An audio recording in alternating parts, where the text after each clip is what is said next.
Dial Models Workshop.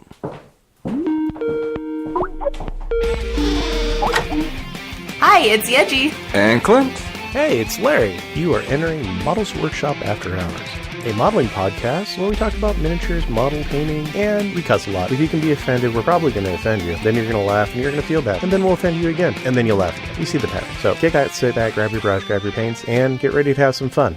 Hey, everyone, and welcome to another episode of Models Workshop After Hours. I apologize that we have not been around as much as we should have been, but life can be a bitch, and we'll get more into that as we record.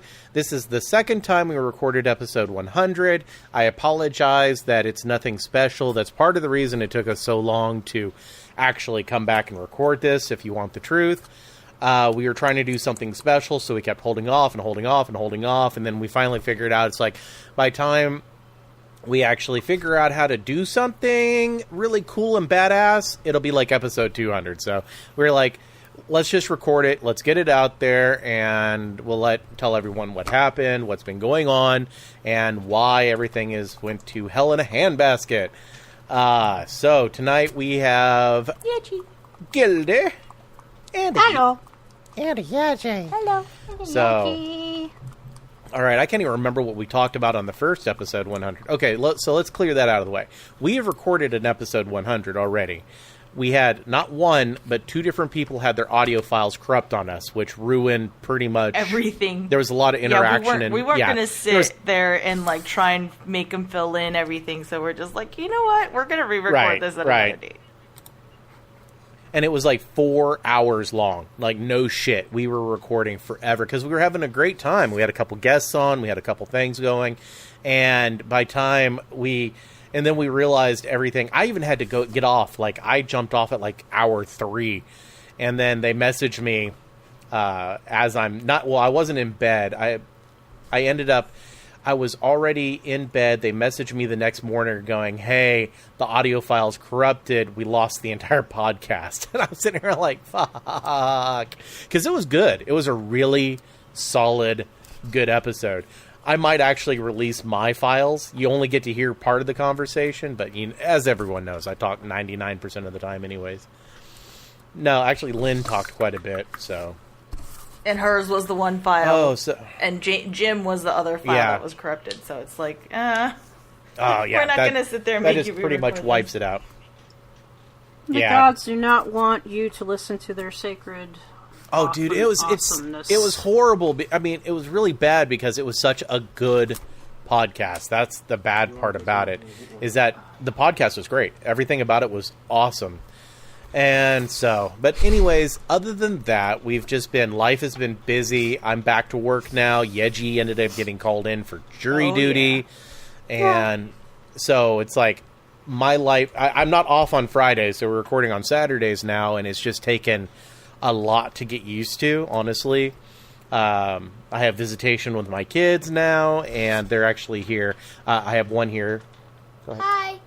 That's Andrew. Hi. He wanted to tell everyone hi. He's like, Dad, can I sit there? I want to talk to everyone and say hi to them.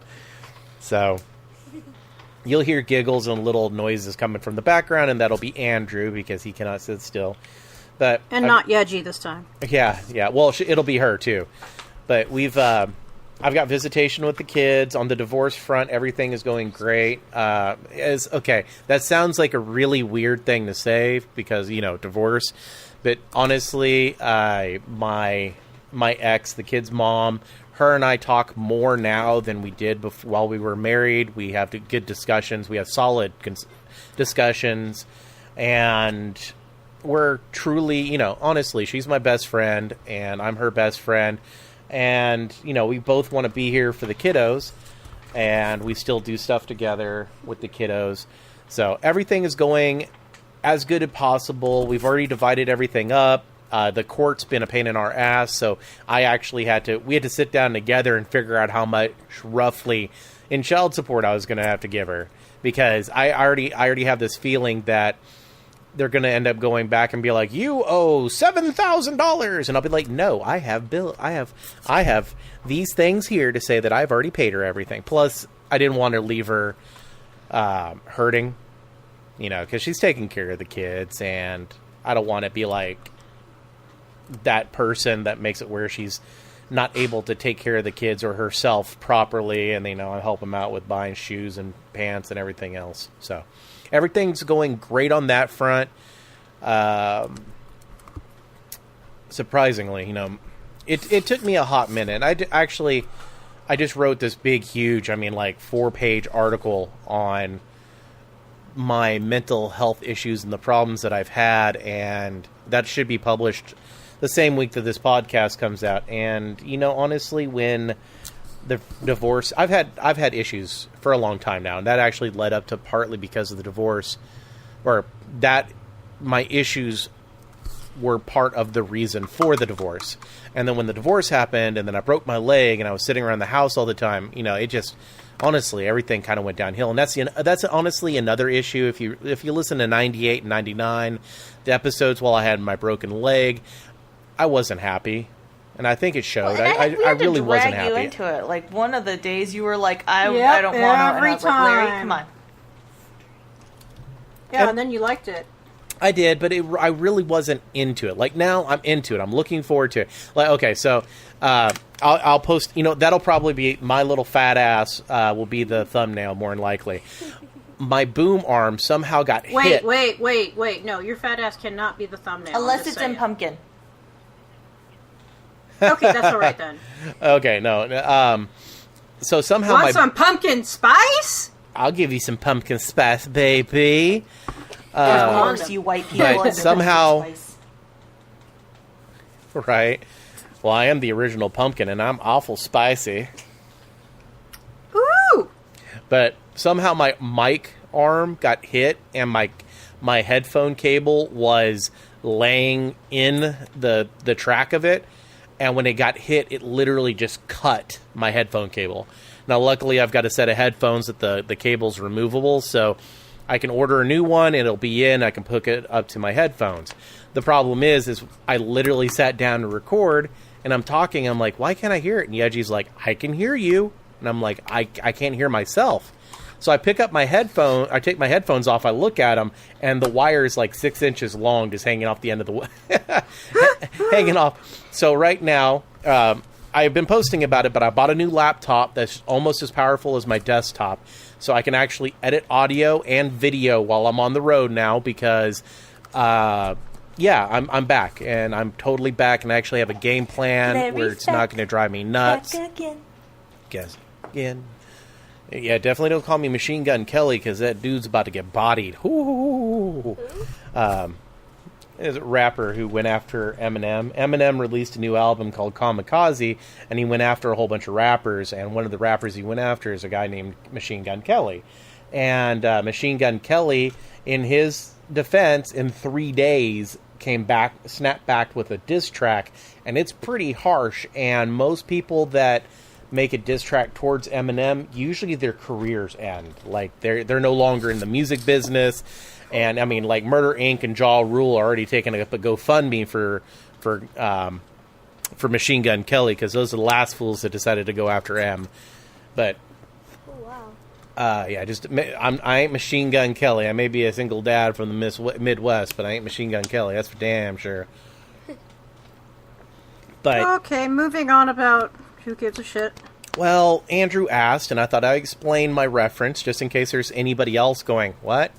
If you're a fan of Eminem, the new Kamikaze album is solid. It's more like his old stuff than it is his newer, not so good stuff. But moving on, because most people are probably not caring. I bought a laptop. Well, the new laptop I bought and got an incredible deal on, because the pawn shop I bought it from had no idea what the hell they had.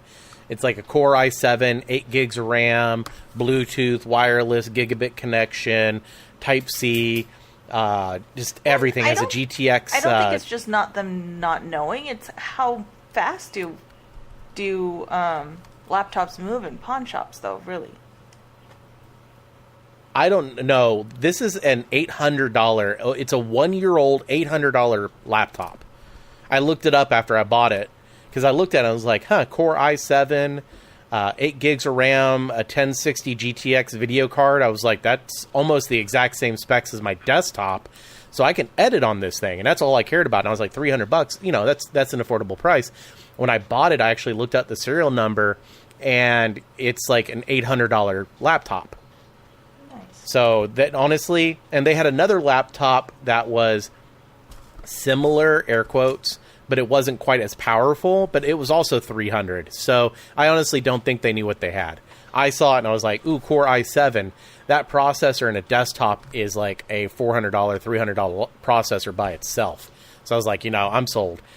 It's a Hewlett-Packard, so it's nice. But okay, I transgress. What's going on is, since I don't have headphones for my desktop computer, because I left all even my earbuds and everything, I'm actually recording by turning on the Bluetooth on my laptop, turning on Skype, and using my Bluetooth headset, and recording on the desktop. So I'm using 2 separate computers to record.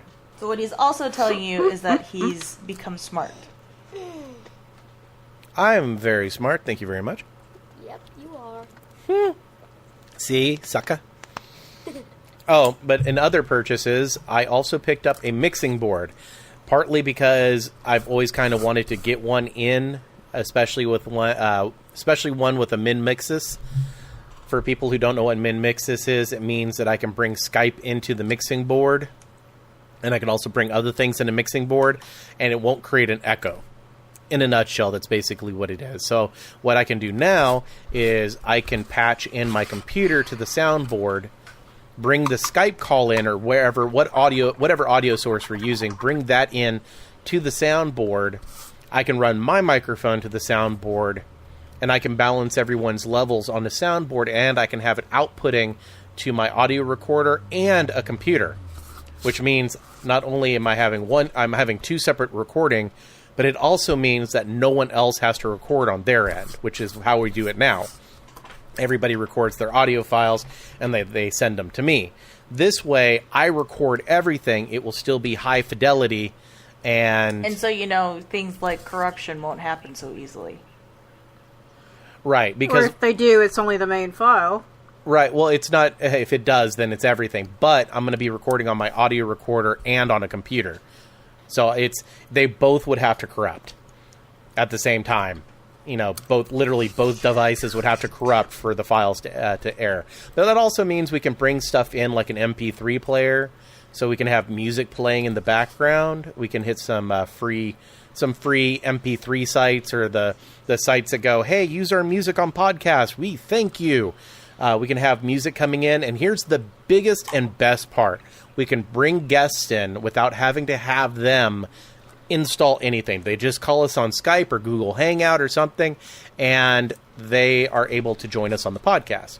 And it also means that if I get a second computer or a second phone or my tablet or any device like that, because the mixer that I bought actually has 2 min mixes channels, it means that I can have people, I can buy a quote unquote professional Skype account, and people can actually dial the phone number and call us while we're recording, and come in and, you know, dial the podcast. So we can go back to Dial Models Workshop?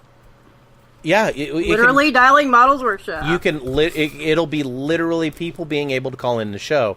And with how everything's going, I'm about to get a second streaming machine hooked up, and its entire purpose is literally to stream. And yeah, we're going to have within the next few months, with all the purchases that I've made and everything that I'm getting hooked up, we will have a live podcast that will go out while we're actually recording it. We'll be able to have guests coming in. We'll be able to have people dialing in to ask their questions. And here's the best part. We can actually have commercial spots, because I can cue them. And I can have like a little MIDI board that has everything plugged into it, where I can go, all right, now we're going to have a word for our sponsor. And it's not going to be like, hey, I'm going to have to go back post-product and put it in. I can go, okay, I can turn down our audio channels to where if we talk, it doesn't record, but we can still talk to each other. And I can hit a button and I can play a commercial. and then I can bring us back into it. It's going to be a lot more like an actual radio show. And then, of course, we'll record it. We'll put it on Libsyn for the people that can't listen to it live, and for the people who can't, who are not able to call in and stuff like that. But yeah, so there's a lot of stuff coming in. This thing is literally going to be run on like 3 computers and a full mixing board. It's like a 12-channel mixing board.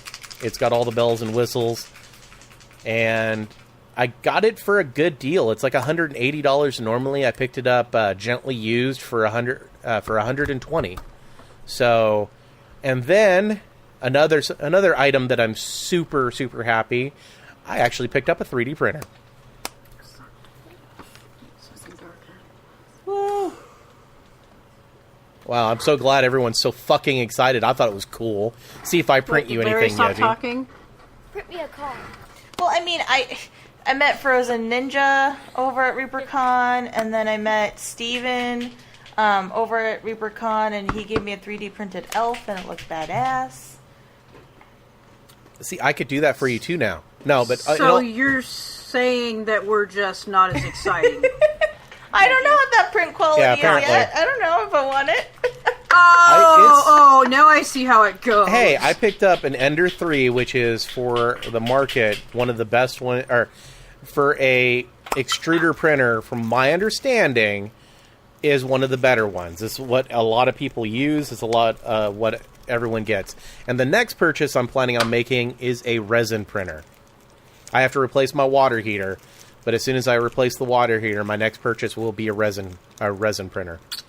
And those can print, if I get a decent one, those can print paintable quality miniatures. Resin printers are freaking amazing. But yeah, the house elf. Jeremy, who's a new member of Models Workshop, he'll be joining us here soon. He's our cosplay and 3D print guy, so we will have cosplay articles coming up soon. We'll be doing cosplay stuff. Part of the reason we got a 3D printer.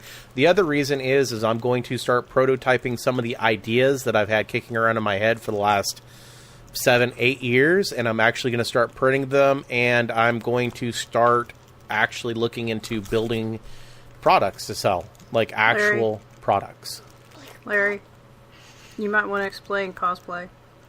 Cosplay is costume play. I know most of the people out there are going to know what it is. Not necessarily if you're only miniature painters. Well, a lot of miniature painting, like if they go to conventions and stuff, like they'll see people cosplaying. I don't necessarily know what his name. I'm just saying. Cosplay is costume play. Basically, what happens is you take a character. It's what normally happens. Someone will take a character from some sort of something that they like. Let's say I want to do Han Solo. So what I'll do is I'll go through and I'll find what Han Solo and what movie I want to be, and I'll look and see what he has. Like, the downside of being in the living room, now you can hear the dog scratching himself. The downside, and then I look at his entire outfit and I plan, hey, I'm going to do this, and I start reconstructing his costume. And I try to get it as accurate as possible.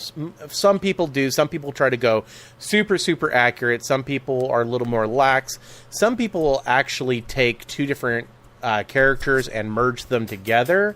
Some people will make up characters that don't even exist. But some people do this for a living, too. They're really, really good at it. Right. And Jeremy actually does a lot of really cool stuff, and he's never had a chance to actually... Even with not having a lot of resources at hand, because he never had the ability to set up a full workshop, well, here he can. So we're slowly... I have most of the stuff he needs downstairs in my own studio, and we are actually moving the studio upstairs into what was my sitting room, and it's now going to be the broadcast/painting area /podcast area. But the downstairs is going to be the heavy machinery, like the woodworking tools and stuff like that. But we're slowly acquiring, like we got an electric planer today, because you're a grown-up whenever an electric planer is an exciting thing. Hey, power tools are always exciting. For Amy. Okay, I'm talking about the power tools that actually grind and saw and stuff, not the ones you Yeah. plug in to charge with a USB. Yeah. Well, okay, maybe for you the heavier is the better. heavier vibration. Gotta have that power, baby. I mean, I could probably make you a jig for an articulating saw. I need a new Dremel tool. Speaking of tools, You need a new Dremel tool? Woo, you must really like that rotation. my number 3 son decided that he was going to create jewelry rings, which he made out of copper pipe, but he needed to burnish them, and he burned the motor out. He burned the motor, or did he burn the brushes? Have you tried replacing the brushes in them yet? He burned the motor. You're sure he burned the motor and not the brushes? It caught on fire, Larry. Oh, yeah, I say catching on fire probably means he burned the motor out. Yeah, that's... Yeah, I mean, it was interesting, let's put it that way. So yes, I'm looking for a new Dremel. I can recommend a couple good ones. Yeah, I gotta go looking again. I haven't looked at him for a long time. That one was actually really old. Let's go have a Dremel's Dremel party. honestly, really fine. Yeah. Dremel's... But it was funny when Jeremy first came in, he's like, okay, I need to pick up this. And I was like, I have it. He's like, okay, well, I need to pick up this. I was like, I have it. I have that. He's like, well, I need a good Dremel. I was like, I have the top of the line one downstairs. He's like, all right, I need the stylus attachment. I have that. I need a saw. I have that. He's like, is there any fucking thing that you don't have? I was like, 3D printer, but that's on order.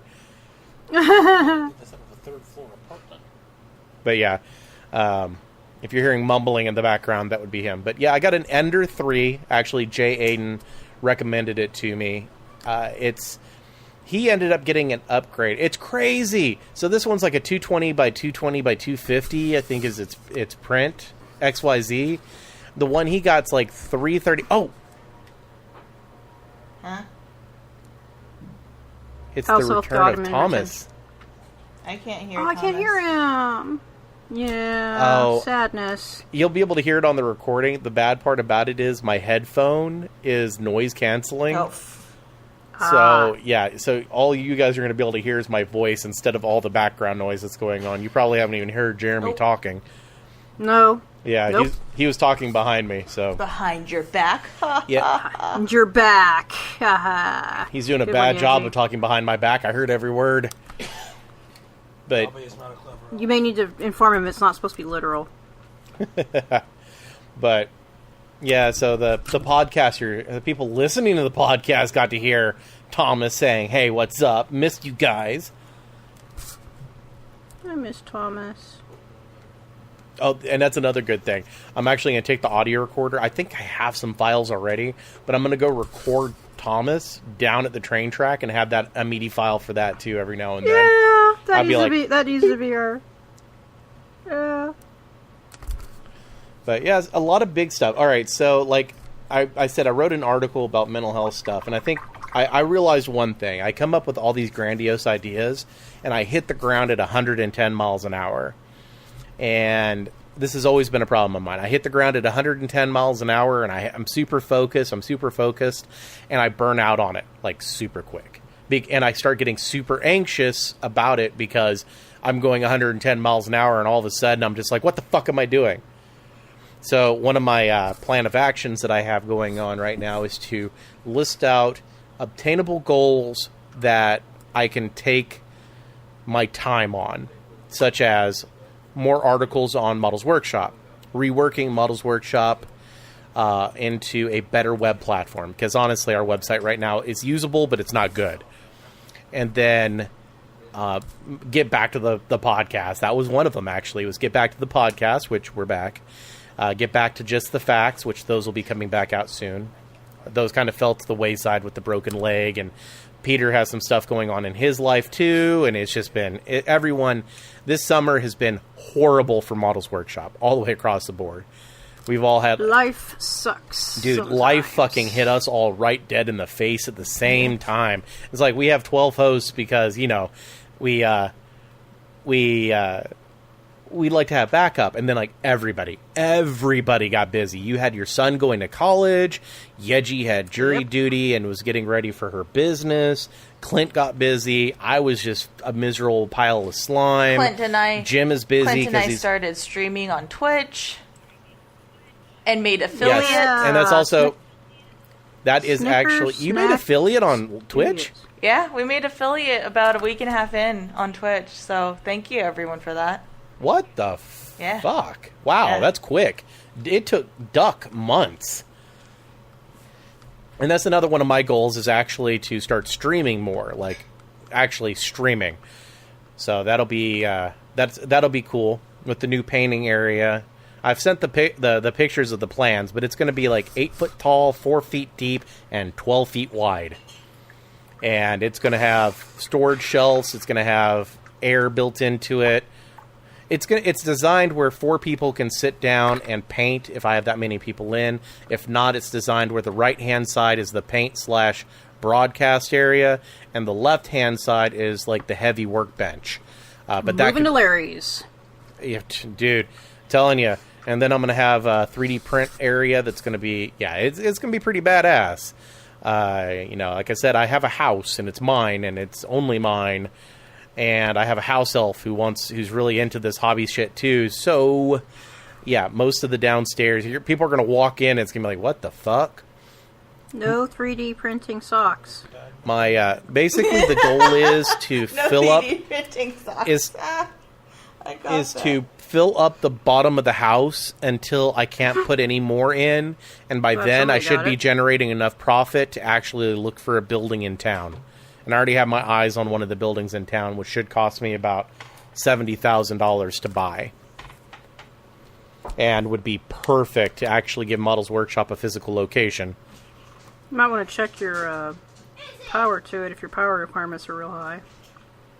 Yeah, I'm going to check the power lines. That's one of the things I will have done is have an electrician come in.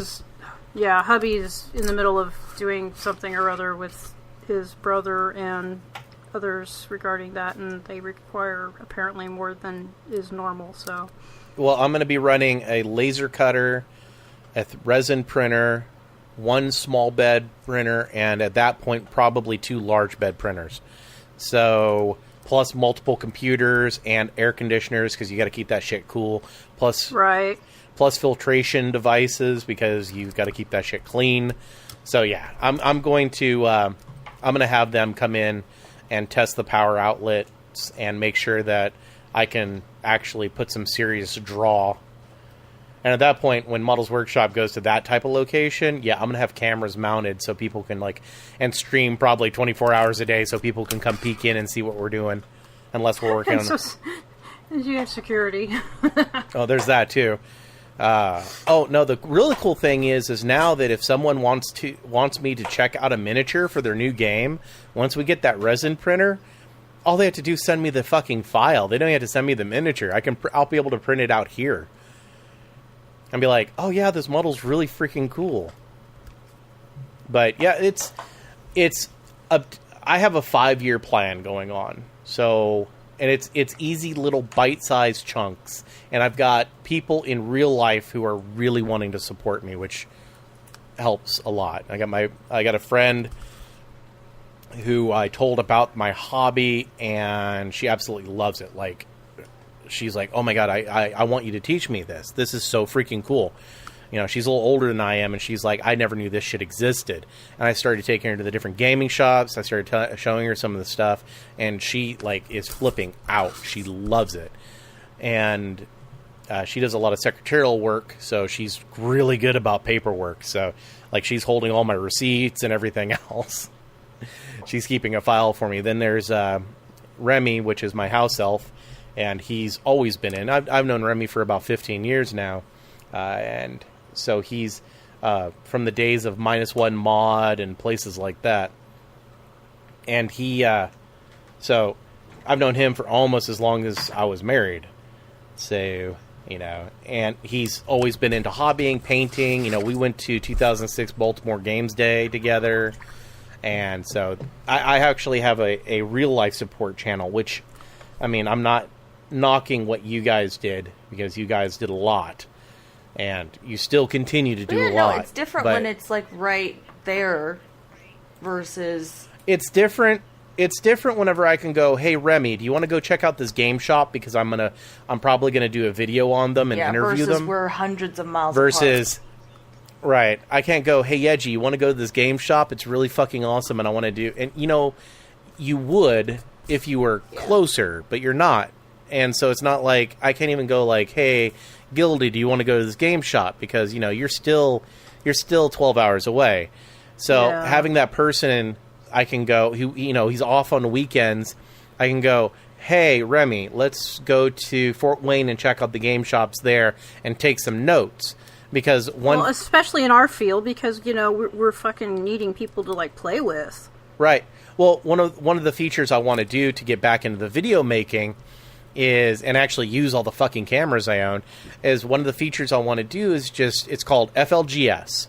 And it's literally that, friendly local gaming shop. And it would be like one day I would travel up to Fort Wayne. I'd go to like 3 or 4 different gaming shops there. I would have a questionnaire that I would fill out. I would talk to the owner, and I'd call ahead of time. I would call and talk to the owner and schedule for them to be there and do an interview about their game shop, take some B-roll of what's going on in the game shop, and put up like a little 10-minute video showcasing their store. And if I go up to Fort Wayne and I shoot, because I love going to gaming shops anyways. I do. I really do. I seek them out. And so I'm sitting there going, well, if I'm going to seek out these damn game shops, why don't I give them exposure and give me content? And then I'll go up to Fort Wayne. I shoot 4 or 5 different shops up there in one day, because they're only like 20, 30 minute long videos. And anyone who knows me and talking and everything else knows I'm in a game shop for an... Somebody die? I am going to throw a sock at the house elf here in just a moment. He's knocking shit down in the background. Him. Fucking hobbit. What you didn't hear was the thing falling and going clank, clank, clank, clank, clank, clank, clank, clank, all across the floor go clank. And hit my fucking desk. Like I said, noise-canceling headphone. You didn't hear it all that well. Everybody else did. I'm sitting there watching the spikes go. Dum, dum, dum, dum, dum, dum. Fuck. Remy, no Larry bowling. She said, Remy, no Larry bowling. Strike. You're out. The best part about Remy moving in is he's an EMT. He's a licensed. He's a licensed. You're gonna EMT. need him. Right. I was like, where were you? Like. Oh, it's funny because he now actually has a part-time job with the same ambulance service that ran me to the hospital. His boss is the guy sure you're gonna be okay. Yeah, his boss is actually the guy who ran me to the hospital. Oh Lord. Yeah, funny, but. Yeah, so I was like, I'm going to go to these gaming shops anyways. There's no reason why I can't carry a tripod and my Sony with me and take a couple GoPros for taking some B-rolls of like the cases, the gaming areas, and stuff like that. And then we put it into like a 10-minute long video. And that gives us a reason to go out and travel to visit gaming shops. And it also makes it where I can claim the gasoline as a business expense. Well, at least you've got a bunch near your area, which is nice. Well... Near me, Guildy, means within a 2-hour drive. Right now, my goal is anywhere within 3 hours. I'm going to start locating every gaming shop within 3 hours. Yeah, you know how many I have? 2. In 3 hours? Yep. Holy shit. Within 3... There may be one in... just short of 4, I think. There's one more. Wow. Within 3 hours of me, I have Fort Wayne, Toledo, Indianapolis, almost Louisville, Dayton, Columbus, Cincinnati, I think Lexington. I feel like the Midwest has a bunch of gaming stores. Well, yeah, look at Adepticon. If I stretch it to 4 hours, I can go to Chicago. Like I can actually do a special Chicago trip because Chicago probably only has 50 fucking shops in it. Well, and I think the Pacific Northwest does as well. I know California does. I just don't know where exactly. I mean, California has. Dude, I was about to say when I was in Washington, there was like 5 within a half-hour drive from my sister's house. I was like, But I mean, "Fuck." California Well, if we has could ever get- Northern California block versus Southern California block. There's like almost Right. nothing in between in Right. Central California. Well, yeah, I mean, you got San Francisco. Yeah, southern. No, Central. No, San Francisco is Well, Northern California. Yeah. Wouldn't that be No, considered the no, beginning it San is of Francisco Central. is NorCal. I have driven. Trust me. Okay. I've driven it. Well, yeah, but where they split the gaming community kind of thing is different from geographical, so... Anyway. When you ask moving San along, Francisco I'm just people saying, where they're from, they say NorCal. And plus, it is in the northern part of the state. Dude, when I was living in LA and we got asked where we were from, and I said Oregon, they said, "Oh, that's in Northern California, right?" No, no one ever said they were smart. And like, I just Central was like, California yeah, is man. all I'm like, no, that's okay. the state you buy your electricity from. Okay. Anyway, moving on. Yes, No, there's not a lot in the no. Georgia. There's not Okay. a hell of a lot out here. I will concede that San Francisco is like 3/5 of the way up the state. And yeah, there really isn't shit. I've driven that quite a few times. That LA to San Francisco up I-5. yeah, I mean, it's a nice There drive. ain't- It's like, oh yeah, that's Oh, not. it's That's nothing. beautiful. It's beautiful because that's where all the vineyards and everything is. Yeah, you go through the grapevine and all that. That's nothing. Isn't Frontline Gaming in San Diego? Though? San Diego Or am I is a thinking big of hub different too, area? because Aaron Lovejoy is based out of there as well. So they have a couple game stores down there. Yeah, there's I know there's several. Well, San in that Diego's area. huge. I can't remember so, the names. And it's Yeah, a huge well, college and that's town. very south. Yeah, you've got San Diego, Oh, LA, yeah. and San Francisco as your huge cities. Actually, if you want to be Yeah, honest, I got NorCal is relatives pretty in damn San empty Jose. itself. It's a lot of forest. But, yeah, I-5 and then running the 101, or the 99, not the 101, the 99. Hey, you're a Californian. You Fresno say and the in Bakersfield. front of the freeway numbers. I What? I blame Vanilla Ice. Yeah, it's a California thing where you say the, like, the 99 or the 105, the 405. Like, No, a it's California- a West Coast thing. It's more of a California thing. 'Cause I we- came to Vegas and people were like, We did it- yeah, take 15. And I'm like, the 15 or 15? No, well, we did it up. Well, We did it in Washington too. No, so maybe it is. yeah, I don't know. I was gonna say I think I've heard it both ways, but it depends especially if you're trying to make it, emphasis. It's like no. I said the I-5, but I think you're probably gonna do more of that in California. I don't know. That's interesting. I'll have to pay more attention now. I'm pretty sure I picked that up from when I lived in Washington. Dude, you pick up so much crap. You don't know where you pick up anything from. Well, try I mean, and look at Remy. Where the hell did he? No, I'm kidding. look at my job. I'm surprised I haven't started Oh. saying "eh" yet. I'm surprised you haven't picked up some ladies of the night with big bags along the way. For rides. Who says I Um, haven't? Right. He didn't get murdered. No, I've been listening to this new podcast lately called it's new to me because I went to jury duty. So jury duty was insane, and because it was recorded last episode, I'm going to recap a little bit here. Yeah, please tell us what happened. So I had I first forgot time too. that I was after I become a citizen that I can no longer check not a citizen on the box. I get picked to be on the fucking panel. It took 2 days to choose the panel. And within the 2 days, came a couple of crazy stories. Like this lady, she was a dentist, and she's like, well, I have a new puppy, and I can't leave the puppy alone at home. And we're like, are you fucking kidding me? Yeah, and I'm trying to get... That was their excuse? And I'm trying to get out of this thing because... I'm a key person in my business. Without me, nothing gets written because I'm the one that has to ultimately put the signature on everything. And then I have a criminology background. So I'm like, okay, great. Like, I'm going to get out of this thing. No, freaking... get picked. It took 2 days for us to pick the jury.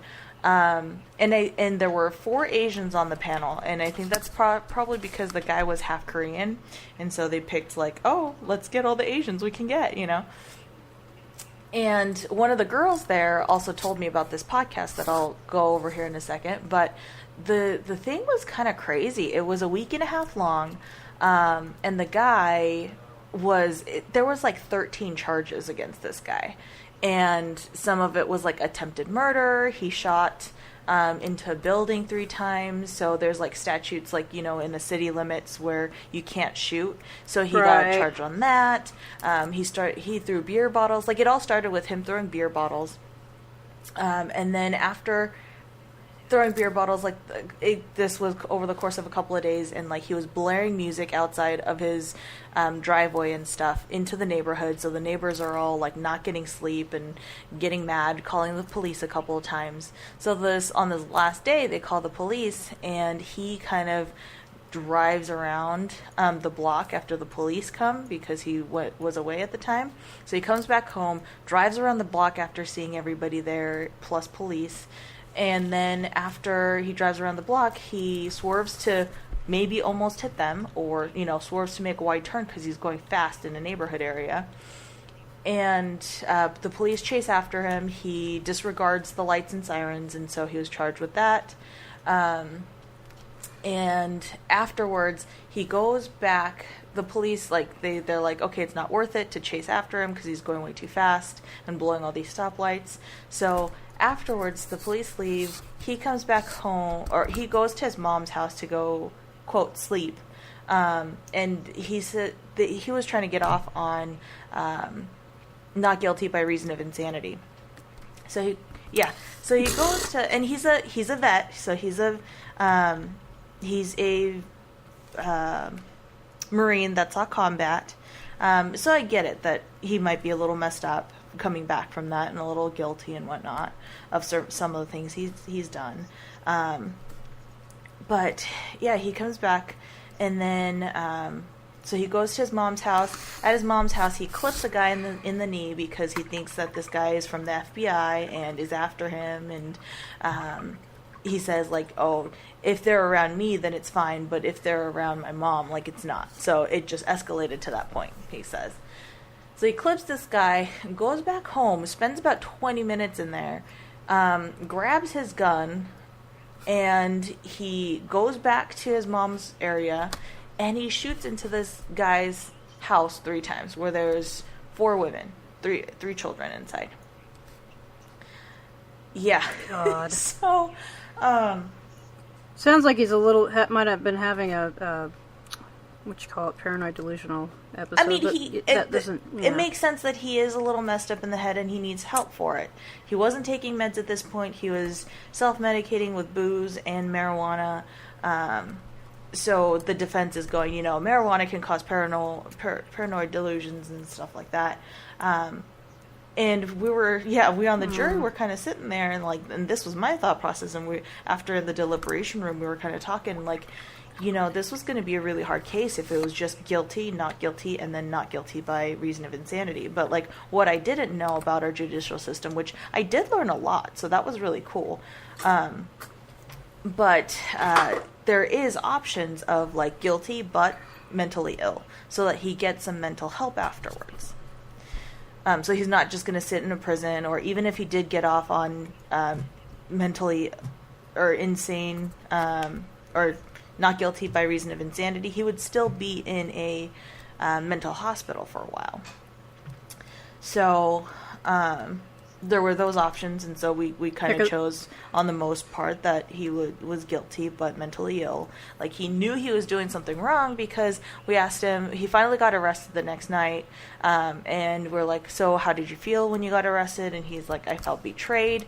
But he was on the stand saying that he wanted people to learn his story. That's why he wanted to get arrested. And so we're like, no. Like, and the other thing was, he did a criminology major over at, like, University of Phoenix or something like that. And so you're like, No, you knew what to fucking say. Plus, like, who runs away from cops when their lights and sirens are on? Like, any normal person knows. Well, people who panic, but yes, I mean, usually that runs its course and they stop. They don't keep going. Yeah, they don't keep going. And they don't feel betrayed if they want to be arrested by the police, you know? Yeah, I don't know. It's not. I was on jury duty selection for a trial that would have been very difficult out here. There was a couple of teenagers actually that murdered another teenager, and anyway, long story short is he thankfully pled out, and we didn't have to actually go to the trial because I don't know that I would have been able, even if I'd been picked. We haven't been picked yet. I don't know if I'd be able to do that. After the whole jury's over, we go and research this guy because, like, one of the girls was like, "I want to see what he like if there was anything on this guy before." Find out that he had back in like 2007 had killed someone but was acquitted because it was considered self-defense, and then in 2009 he sexually assaulted a woman with a deadly weapon, with a gun. So we're like, oh shit. Like, actually with the gun? Like, or had a gun with him. So we're like... So don't go there, Larry, in this case. We're like, oh shit. Anyway. Well, then, the way she said it, I was like, well, hold on, no, what? that's how English, the though, lingo goes for the whole actual charging part. Well, no, I wasn't trying to make light of it, but this guy seems so, like, I could honestly believe it could have been the other way, too. Yeah. Yeah. Well, anyway. Hold on a second. Did the prosecutor not bring any of this up? No, they don't, because that's all the past stuff. Like, they're judging this on just this case. Because his past... Yeah, I'm not sure if you get acquitted. I don't think you can. Yeah, the acquitted part. Well, not the acquittal, but... ugh.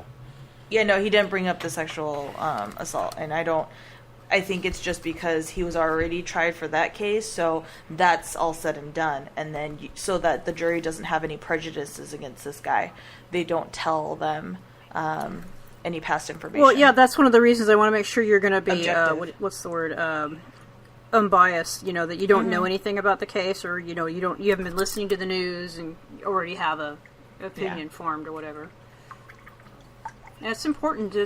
I've actually only been called one time, and I registered and did everything when I was 18, like you're supposed to. But one of my friends did that, and she got called and was 3 months solid. Yeah, she was like, so the judge after we were done, she's like, yeah, well, the next case is going to be super hard for us to pick a jury because it was an actual murder case. And she's like, yeah, we have 65 witnesses. Or was it 95? I can't remember. Yeah, 65 or 95 witnesses, yeah, on this murder. And so she's like, yeah, it's going to take about 3 weeks for the actual trial. And then maybe like 4 or 5 days to actually pick a jury from like a pool of like 150 to get it down to like 50 people. Wow. Yeah, I bet. God. Well, I mean, the actual jury is still going to be 12 plus 2 alternates, but like, 2 or 3 alternates, but getting some unbiased people that way. But because of that, I discovered a podcast when the girls listened to one called My Favorite Murder. So I've been listening to that lately, and oh my goodness, like some of these murder stories that come up, I'm like, ah.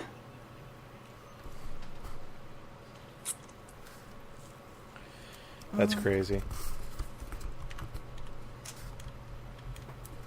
Oh, this is so bloody complicated. I'm trying to paint highlights on this symbol for a flag, and it's just, there's so many shapes. Now remember what Anthony said. I'm trying. I didn't, I'm not quite, this is flat, so I thought I'd try with this first. But it's complicated. But yeah, on a better note, ReaperCon was fucking amazing. Yeah, tell us about that, because some we of were us didn't Reaper get to go. cans. Yeah, we were all Reaper cans. So what happened? What's going on? It was amazing. We stayed with Lynn, so thank you, Lynn. But we met a bunch of old friends, met a bunch of new ones, met a couple of different people that I still have yet to reach out with, that we were wanting to get on that podcast, So Frozen Ninja 3D, Mark Norton is the owner and sculptor. So he sculpts in 3D and he prints out his own stuff and has a Kickstarter that's coming out here real soon. I forget if it's September or October. I think it's mid-October or so.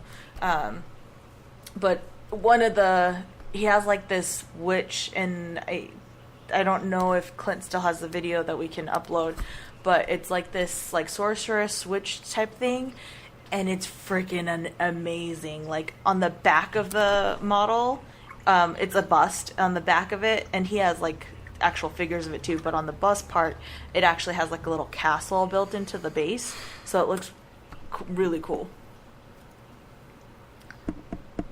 Yeah, I saw some pictures of some of the stuff he has, and ooh, yeah, it's nice. And then that was crazy too, because I went to go see him. He wasn't there at the booth when we first went over there, but we went over there again afterwards, and because we saw him come back, and he's like, "Are you Yeji from Snickernack?" And I'm like, "Yes, I am." And I'm like, that was like, this is awesome. This is like, it was really cool and unexpected. Sorry, I had to take a drink of water. But class was really fun. I had a full sold out class. Yeah. Sweet. Painted up finished a model at a convention, so that was awesome. But Square off of your thing. wait, was it? Was it this year? I can't remember. I thought it was. Maybe that'll be good for next year. Get to the awards already. Hold on. And then my classes, I did get some feedback on how to make it better, so I will make it better for LVO, if people are wondering. Seriously? You got feedback? No. Classes. Guildy. Okay. You should always, honestly, you should always get feedback from everyone who you do classes with or for. It's not a bad thing. The best teachers in the world. Never mind. I was talking about the awards. Moving on. Like, I just want to know who won. Yeah. This is the exciting part. You're sitting here making me wait. It's terrible. You complain a lot. Anymore. Jesus. A lot of booze was involved that weekend, and barbecue. No, Yeah. Really? I had like 2 or 3 drinks every night, and Clint was like, "Oh my god, I'm so proud of you." Plus, Sunday was my birthday, so Lynn was trying to get me drunk. Yay! Okay, that's true. And plus, that's an awesome place to be for your birthday. Let's face it. It really was. It was one of my most memorable birthdays. Like, I think that was the most memorable That's one. So cool. Yeji's finally 21. Yay! Finally.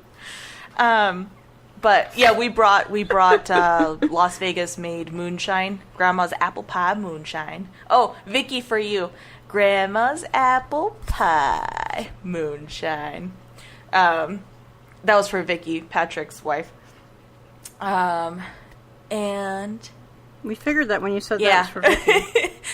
she and I had a conversation about that at the con, about Joey or whoever on Friends making everything sound sleazy. Yeah. That's been going around lately. Who makes everything sound sleazy?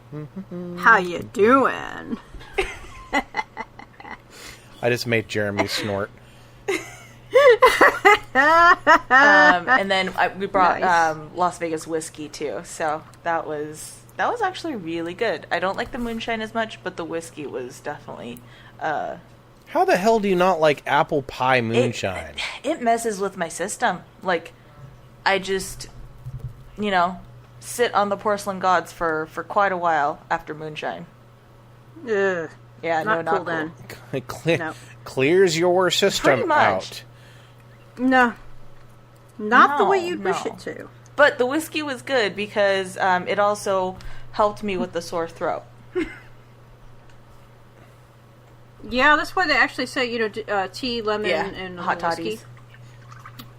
Yeah, I love those things. But yeah, Clint placed silvers with both of his pieces, and I think we posted photos because we did kind of a recap earlier this week on our Snickernack Studios page, and then I managed to place a gold with my dragon, so I was really proud of him. Yeah! And I also got Best Painted from Kabuki Studios, so I won actual money from them. So, yeah, 300 euros. I'm like, sweet. Ooh, speaking Wow! of money, I gotta send you. Yeah, so they haven't contacted me yet, but I'm waiting on that to get a couple of things from them. And then we have a bunch of stuff for giveaways that we're actually doing on our personal Twitch channel. So go check us out there.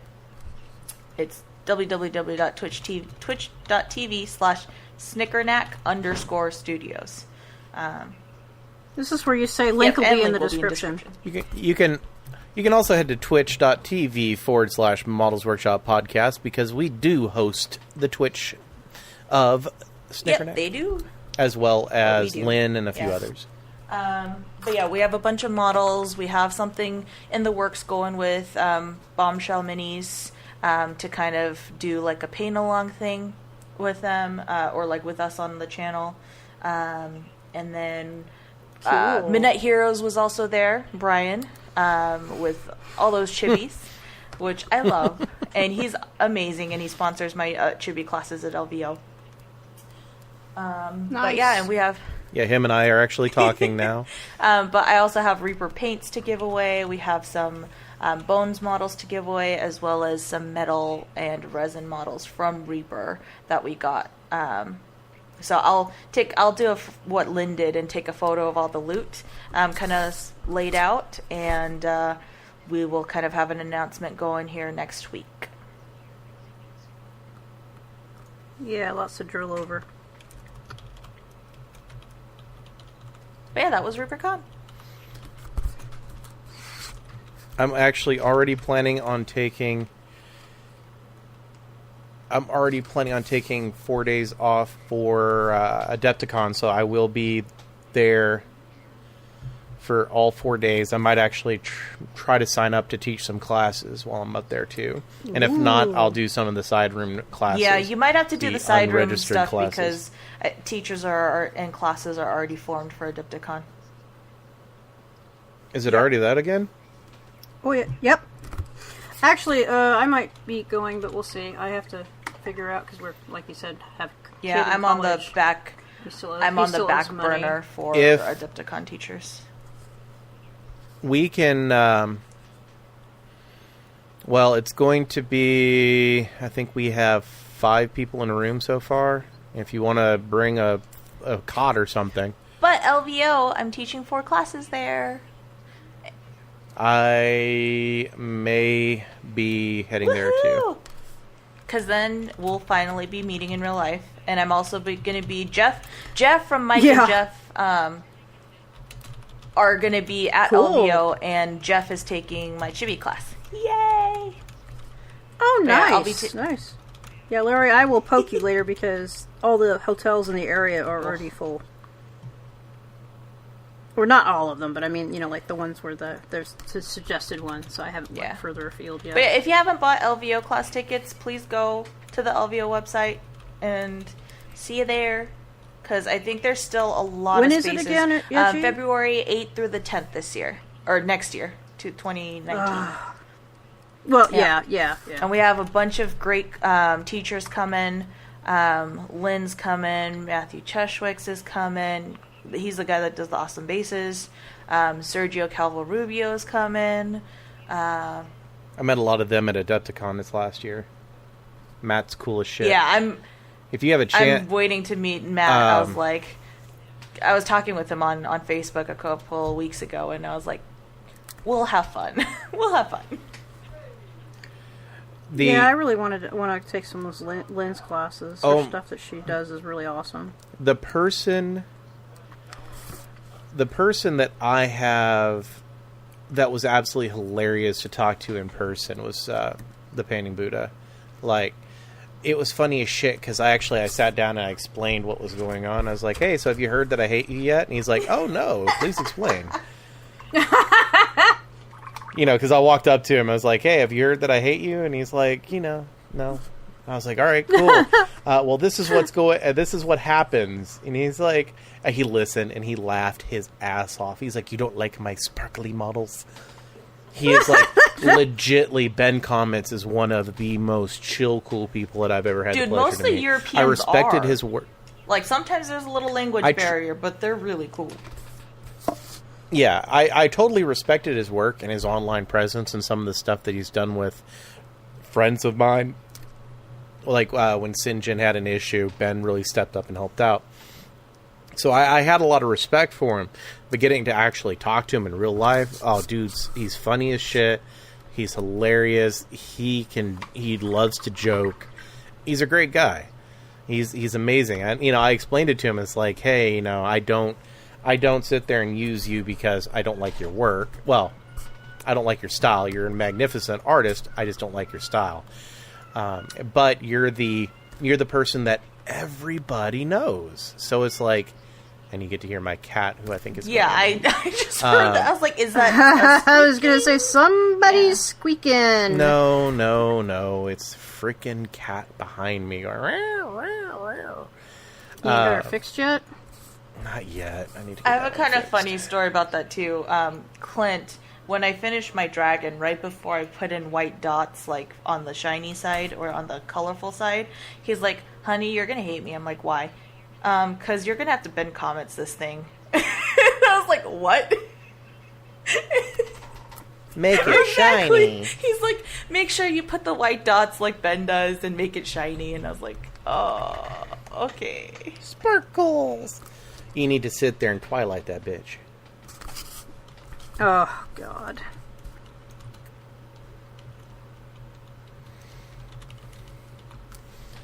So, man. Reaper sounded good, but honestly, if I was going to go to a convention at that time frame, I would probably either do Nova or do Dragon Con. They really, really picked a bad time. ReaperCon was still... Do not fucking remind me of Dragon Con. ReaperCon was still Christ. as big as it was last year, I think. And the venue was freaking phenomenal. So I don't regret having gone to ReaperCon, especially after having heard some stories about Nova. Share. That it wasn't the most women-friendly, which is very, very, very sad to hear. Yeah, I have my own theories about Nova. There was some issues with the Warhammer stream.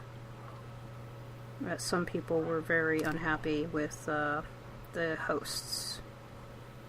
Okay, what happened? Come on, share the news. We are partly a news site. Well, this comes from a personal friend, so I don't know if she wants to share it out with everyone, but it just wasn't woman-friendly. Like, she didn't feel like it was the safest place that she could have been.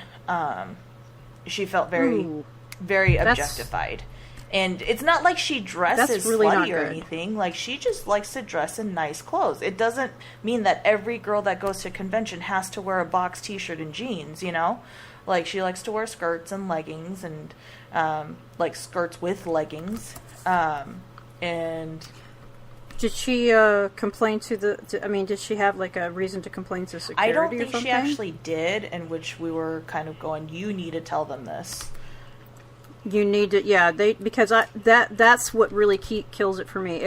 If you complain to security and nothing changes or nothing happens, and then you have a real big issue. I mean, she went again this year, so I don't know, and I haven't talked to her since as much. So maybe it changed, but I don't know if it has.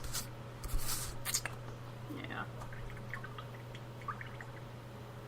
I think I'm just making this worse.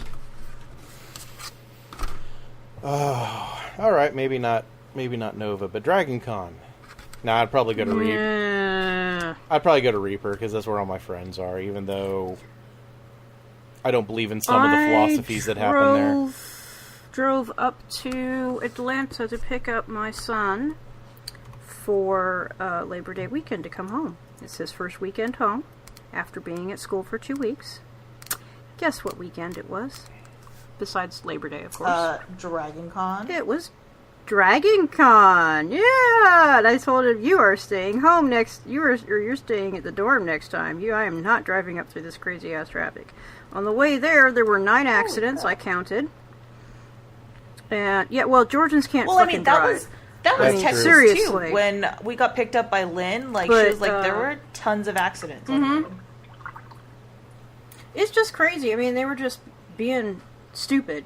And then, anyway, and then I had to pick him up, or take him back up there. So that wasn't quite as bad, but still I was like, I'm never doing this again. And I haven't been to Dragon Con for years. I just, it got too big. And parking, anybody who knows Atlanta, parking down there is a pain in the ass. Mm-hmm. Try it in a semi. Oh, yeah, I don't want to even think about it. I just have a regular truck. I'm like, no. And I haven't had to parallel park for a really long time, so I don't quite remember how to do it. I mean, I remember how, but I haven't done it in this vehicle. It's been like 5 vehicles, so... Try it in a semi. Hey, I have a friend that can do that. That's what she said? It's actually almost... That's actually true, because she is a she. You know... And that's exactly what she said. It's actually almost easier to parallel in a semi, other than the length, than it is in a car. Sorry. Well, if you don't mind, knocking over a few people, I was like, hey, no, there's nothing there. Well, no, it's not that. It's making sure that you're not too close to the vehicle behind you. In a car, it's a little easier to tell because you're only 10 feet away versus 70. There's only so much accuracy you get in a mirror. So, Yeah. So you have to... That's what she said. You hop out. You hop out. But you have to run back there, see how far And you we're back got. to But this it shit. bends in the middle. Yeah, I that's really what I am would- not. It's you two. Seriously. I'm trying to be the mature one here, and y'all are going, dick. Because dicks are funny. They Funny are. looking. Yeah, somebody posted a picture of, I forget what he called them. We would call them weenie wraps here. Of some sausages in a little, croissant roll. Pigs in a type, blanket? Breads. Like pigs in a blanket. Pigs in a blanket are with pancakes. Anyway, but with croissant stuff, and it's like, we had this whole long discussion, and everybody's like, never, ever, just don't look at it when you eat it, because it looked really bad. Oh my god. If you hadn't seen the heading, I mean, you seriously would not know what it was. Well, you'd know what you thought it was, but anyway. Yeah. They're delicious, though. That's what she said?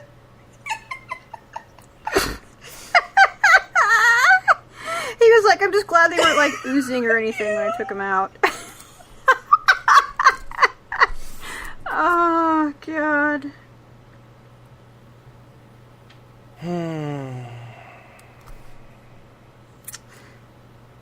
So anybody got any Kickstarters? I have had to, like, refrain from Kickstarters because I'm pretty broke. I picked up a couple board game ones. I've rarely even been on, like, Facebook for more than, like... I mean, I've been on Messenger, but I've rarely been on Facebook or Kickstarter or anything these past couple of weeks. I was... Okay, so I picked up... I don't think I picked up any miniature games. I know the ever wonderful folks over at I Can't Finish Our First Kickstarter, but I Can Start 3 Others, has launched another Kickstarter, which seriously makes me cringe even more.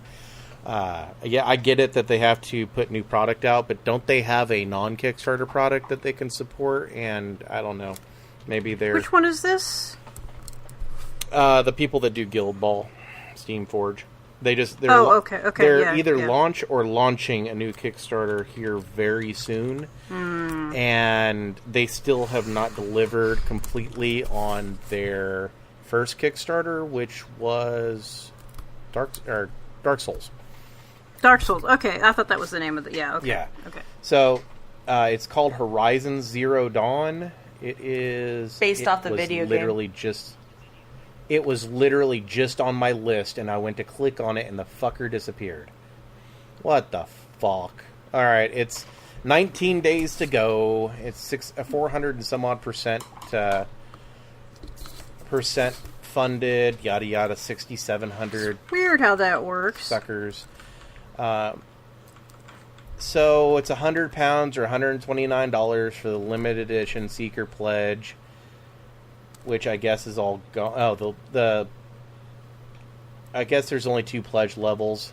Heck, okay, maybe they did learn something from their first Kickstarter. They had an early bird that was £95, which saved you $6 if you're in the U.S. You get the Zero Dawn game, which is the limited edition Kickstarter version. You get the Sacred Land expansion, the Lawless Badlands expansion, the Kickstarter exclusive alloy, and all stretch goals, whatever. The models look good, they really do. You do get... Oh, alloy is a name of a miniature. Got it. Ah, okay. I was gonna say it sounded like were they making something not lead or I mean not. Yeah, pewter or Alloy is the something? main girl Like- in Horizon Zero Dawn. Yep. That's literally what I was thinking too. The models look great. They really, really do. They look phenomenal. Wow. Actually, I should not have looked at this. I hadn't looked at it yet. Yeah, that's one of the reasons I'm not looking at. Hold up. Is this the game where they? It's the archer and they go out and hunt cyber dinosaurs? Yes. Oh, that one. Yeah. I was scrolling Damn it, through that here and I looked was cool. like, I thought I recognized a few of them. God dang it! 19 days, huh? Uh-oh. Larry's gonna get the Super Backer badge now. Kickstarter exclusives, Kickstarter cards, Sonya. I give them shit, and I do think it's bad that they still have. Holy crap! That miniature is fucking huge. It's a hybrid Down, card boy. miniature Down, boy. game. You do get a lot. You do, and a couple of the models are just absolutely fucking ginormous. And you can actually order extra expansions. Oh, that is... Yeah, and those are the scales, that- pretty much, like when you see them in game, too.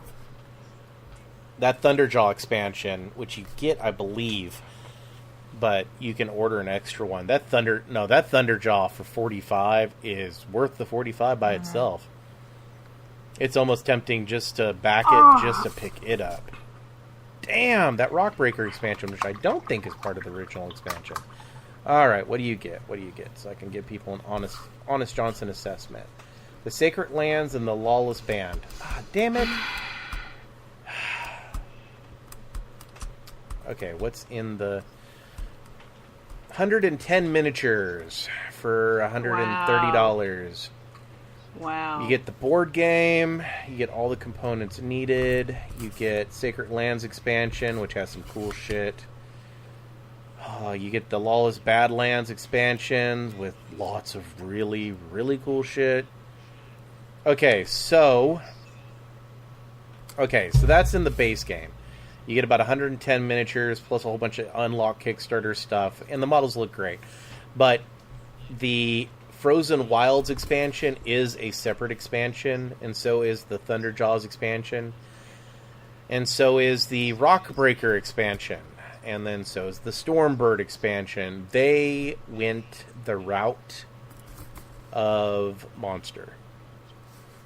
Everything, but damn, like that Stormbird, it's $45, but it's absolutely fucking huge. Yeah, it looks cool.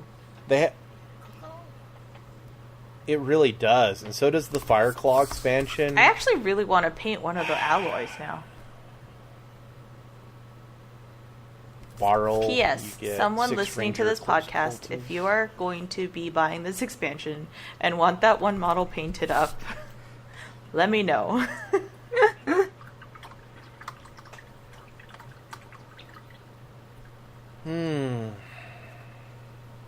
Oh shit. Damn it. I need a new Shipping fucking office is chair. 7 to 16 pounds. up to 40 if you're going to Hawaii. Alaska, Puerto Rico, UK is 8 to 12 pounds. Canada is 12 to 22 pounds. Europe is 8 to 20 for most, up to 30 for Finland, and 40 for Norway, Switzerland, Iceland, and Belarus. Oceania is 13 to 30 to Australia, 20 to 40 to New Zealand.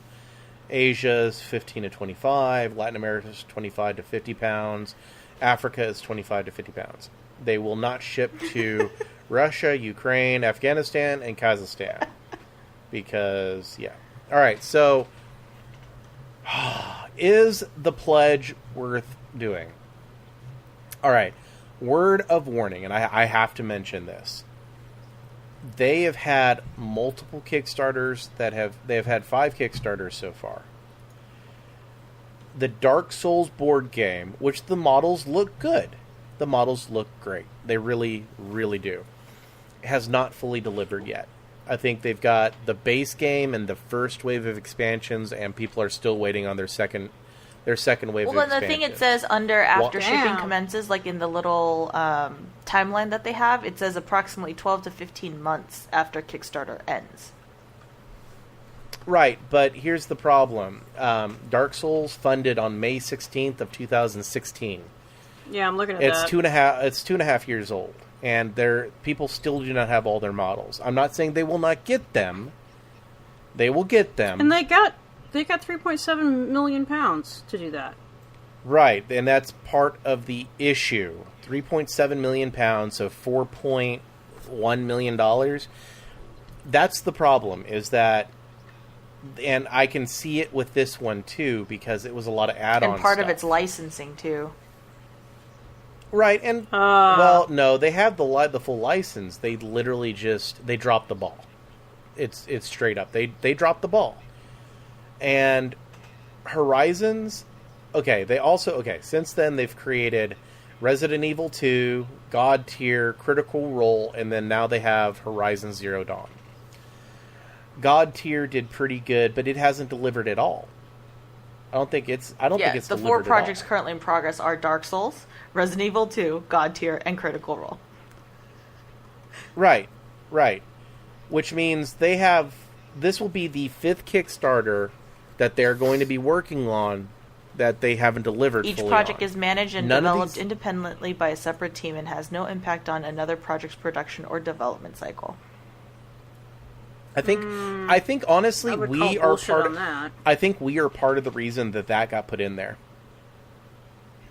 No, I'm serious because No, I'm laughing because you're right. I bet. when they launched God Tier, I fucking flipped my wig and I went off on Steamforge and I wrote a pretty nasty article. Okay, so the fact that this is the 5th project that they are going to be floating, then they've only delivered on part of one. That's my word of warning. Now I'm going to rate this as if it's by itself and it's a fresh Kickstarter. The models are fucking amazing. Straight up. Models are amazing. They look great. If the quality... The only thing I'm worried about is that these are renders or possibly prints, and they're not going to look this good in board game injection mold. I don't think they will. I think that these are over-detailed compared to what you're going to get in the board game. Straight up. Are they still going to look good? Yes. I just don't think they're going to look this good. Because I'm pretty sure these are going to be assembled when you get them. Which means they can't... Yeah, I don't think you're going to get sprues. They don't mention it, but okay. If you get sprues, then yes, they can be this detailed. But I think these are going to be assembled when you get them. They look great. They look awesome. Even if they lower the resolution a little bit for the injection molding. I've seen the Dark Souls. They're not as crisp as the renders, but the miniatures still look good. It's a hybrid card/miniature game with board play. The video game is fun, and honestly, they do design pretty damn good games. Everyone I've talked to has said their games are good. The problems that I see with this is the fact that they're doing what they did with Dark Souls. They offer the core pledge, which is awesome. Then they're offering 1 billion fucking expansions. Well, no, to be fair, it's 1, 2, 3, 4, 5 expansions, and only one of them has more than one model. The first one, the Frozen Wilds expansion, is the only expansion that actually has more than one model. Everything else is the Thunderjaw is a single huge ass that I almost want to. If you're planning on doing this Kickstarter, and I can send, and I decide not to, let me know. I'll give you $45 to order one of these for me. I actually really, this model, I shit you not, would be a good proxy for like a Chaos something. Their little, yeah, the Corn Demon engine. This thing would look badass as a Corn Demon engine. Not even gonna lie. The Rockbreaker expansion looks good. The Stormbird expansion really looks good. This would be a good proxy for the flying pterodactyl that they have. In the ones that have the big butthole that people have made custom parts Phoenix? to plug because they lose the they lose the butt plug. Is it a Phoenix? It's a Chaos model. No, it's the butt plug one is a Phoenix. Is the Phoenix from Kingdom Death Monster? Is it? No. There's another one from 40K Demons or Chaos Marines, and they have a big bird and there's a big hole because whatever reason they forgot to put something to plug said hole in the butt of the thing. But this bird, this Stormbird, would be fucking awesome, and it's huge. And then the Fireclaw looks good. Yes, the models look great. I am worried a little bit that the models are not going to be quite as detailed as they show. They do have some really nice Kickstarter stretch goals. I can't complain about that. The Ravagers look cool. And honestly, just for even the base 130, if you don't buy anything else, yeah, it's nice. It looks like a good game. Honestly, if you haven't got Gloom Haven yet, and you can get it, I would say spend the money on that at 140. Its gameplay has been proven, and it's really awesome. If you're looking for a whole bunch of miniatures that are pretty freaking cool, this delivers in 2020. So okay, yeah, that's about the right time frame for producing these. If you want a good miniature game with a ton of stuff, yeah, I'd say back it. I'm seriously contemplating backing it. So that should give you even the problems that I've had with Steamforge pushing out too many Kickstarters. I honestly say that I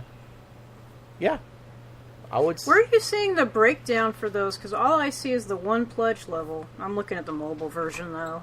If you go down on the campaign, if you scroll towards the bottom, you'll actually get to the expansions at the bottom. The expansions are all add-ons. Ah, I see. So it just gives you access to the expansions. Right. And I don't know if you Okay. pledge 10, if you can open up the expansions. I didn't look in the comments because I almost wouldn't mind just pledging the $45 and getting that one. If I decide not to get it, like that's the bad thing. It's 130, and the game you do get a lot of shit. But if you want everything, and fuck yeah, I do, because those are even the better looking models, you're paying another $51.45, so $96, 126, 134, 134. I might go in 139, halvesies with you when I look at it or 179. something. Yeah, so that's getting there. 179, 200, and $217. Not including shipping. Yeah, $217 for everything. Yeah. Well, no, that's not Yeah. Is that everything? Fuck. I can't believe that can't be everything. You're like, I can't math. 130. Interesting. I think it's like 300 for everything. I'm gonna end up having to pull a damn calculator out, but I think it's like 300 for everything. And is that a bad deal? No, because a lot of the models look freaking amazing. Yeah, this looks really nice. I just don't know if I'd have time to actually play the game. We've already got a bunch of stuff. I've but got- It looks like it would be a fun game. I have like 6 Kickstarter games that I'm waiting to come in, and I've also picked up Legendary. I got a funny story about that. I picked up the growing card game Legendary. If you're a completionist, never get into a living card game that has been out for a few years. Yeah. That is the worst mistake you can ever fucking do. Have you seen the Munchkin one? Shut. Yeah. You are joking, right? Well, more importantly, I'm asking you if you actually have played it. Okay, are you talking the Munchkin CCG or Munchkin in general? No, the Munchkin CCG. No, I have not. There are only one expansion Okay. in, and honestly, it didn't look super exciting. And I play Munchkin, like regular Munchkin, pretty fucking hardcore. Like, I own 90% of the stuff that's been released for Munchkin. Yeah, that was kind of my thoughts. I was just like, I don't know. Although I am excited about Warhammer 40k Munchkin. Yes. Well, I already ordered. I ordered the Super Deluxe edition of the Ninja Turtles Munchkin game that's coming out. Nice. Yes. I mean, that should be a real big fucking surprise that I ordered the super version of the Ninja Turtles one because Ninja Turtles. Right. And I ordered I just recently got in Munchkin Red Dragon Inn, which meant I had to go out and buy Red Dragon Inn, which was another fucking mistake, because apparently they have 12 expansions for that one. And then I picked up Gloom Haven, which I haven't had a chance to play, and my kids are about ready to mutiny if I don't play soon. I need to pull the rule book out. Oh. Yeah, I would... Yeah. Yeah, they're like, Dad, we want to play Gloom Haven. It's like, I need to read the rules. They're like, we want to play Gloom Haven. It's like, yes, kids. Oh. I picked up another game called Bottom of the Ninth that we haven't played yet, but that's just a quick little 2-player game. Okay, so the funny story about Legendary is, for people who don't know, it's a building card game. You actually make purchases while you're playing the game, and you grow your deck.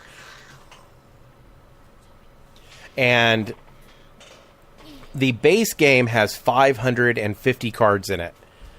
Oh, God. So, 1, I sleeve everything. 2, I'm a completionist. That may not sound bad, but there are 17 different sets of cards out for Legendary. Okay, so they have 2 core games, Villains and Heroes, both of which have 550.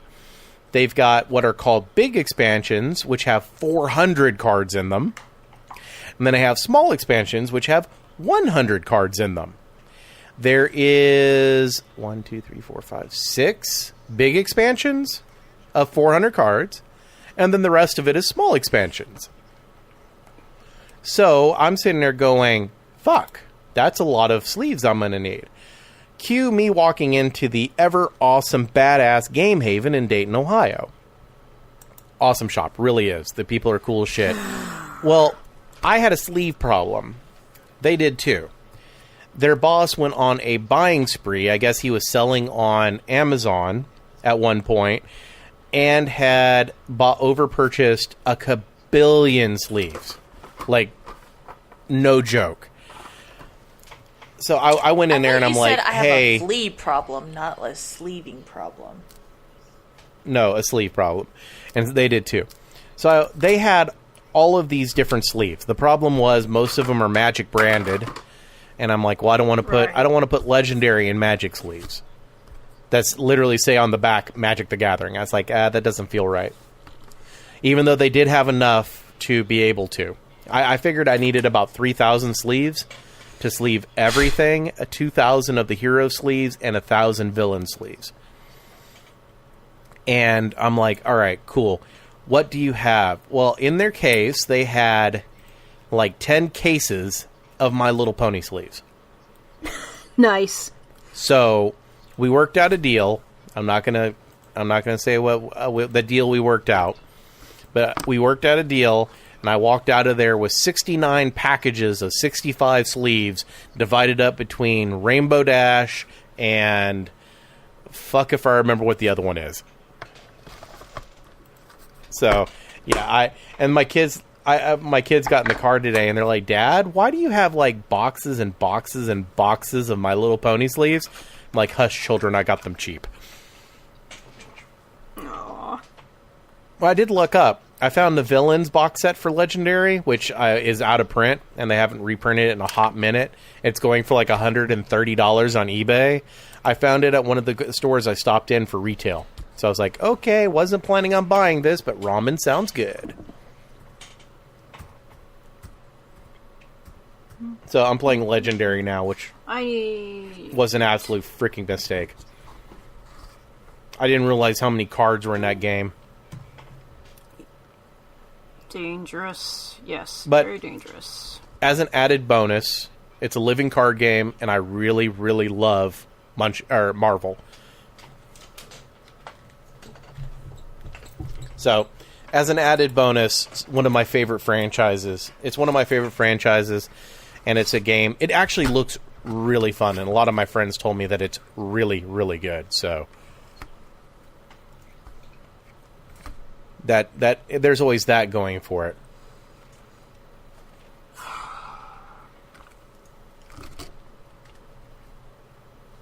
Y'all are quiet. I'm annoyed at my drawing. I've been painting this thing since we started, and it doesn't... I don't know. You're painting a drawing? Or are you drawing a painting? I drew it, and now I'm painting it. Hmm. I copied the Imperium of Man symbol. Yeah, to make a, what's the word? Whatever the fuck you call a flag in 40k, I'm getting tired. Yeah. For the banner bear... No, banner bearers. Whatever. Anyway. The drawing part was okay. Coloring part, not so much. Oh, and speaking of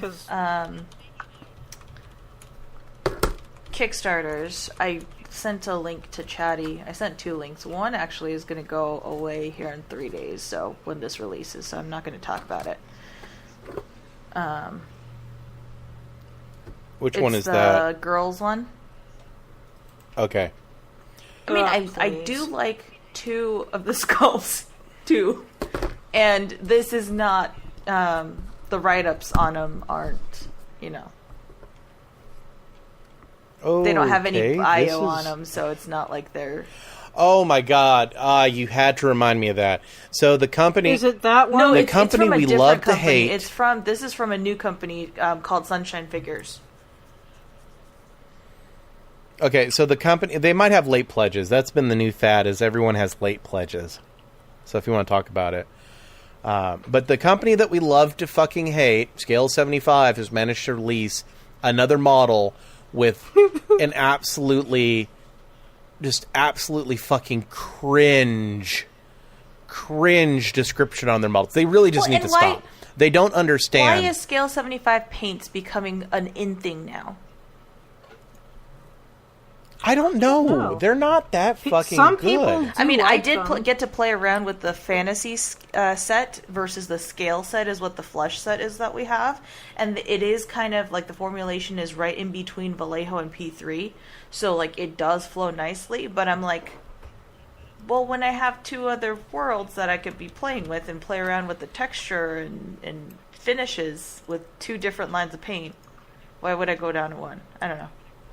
It's like the in thing now. Everyone's like, have you tried Scale Fantasy? And I'm like, no. I don't like the company as much anymore because of some of the shit they've pulled.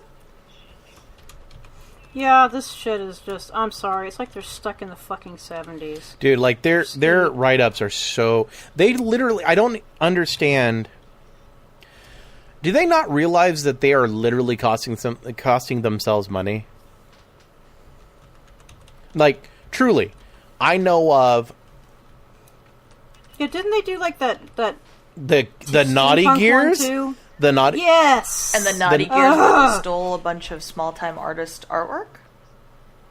Yeah, and then... Yeah. But even beyond that, they... literally I know people who canceled their pledges once they saw the write-ups. I know people who are not buying the succubus that they put out. Okay, so if you really... It's a succubus, so use your imagination. Just use your imagination of how it could be, a cringy write-up. And looks like they're not putting a new one out yet. oh yeah, they are. It's not. I mean, I don't think it's launched. Is all I was saying. Oh yeah, and here's the bad thing. Other than it having a lazy eye, which it really does, and it really makes me scratch my head, because it's beautifully painted. Otherwise, it is a beautiful model. It's actually well proportioned. It has normal size breasts. It's got actual hips. It's even got a little bit of belly pudge. So it's this beautiful model. It really is. It's done well. It really does have a lazy eye, and I don't understand it. Every time I look at it, I'm like, huh? Why are we? Maybe it's the picture. No, the eye is messed up. The left eye is really messed up. But everything else on the model, it's like the little black bar across its face, and it's a beautiful model. But it's sculpted. It's sculpted really well. But then you go to the page.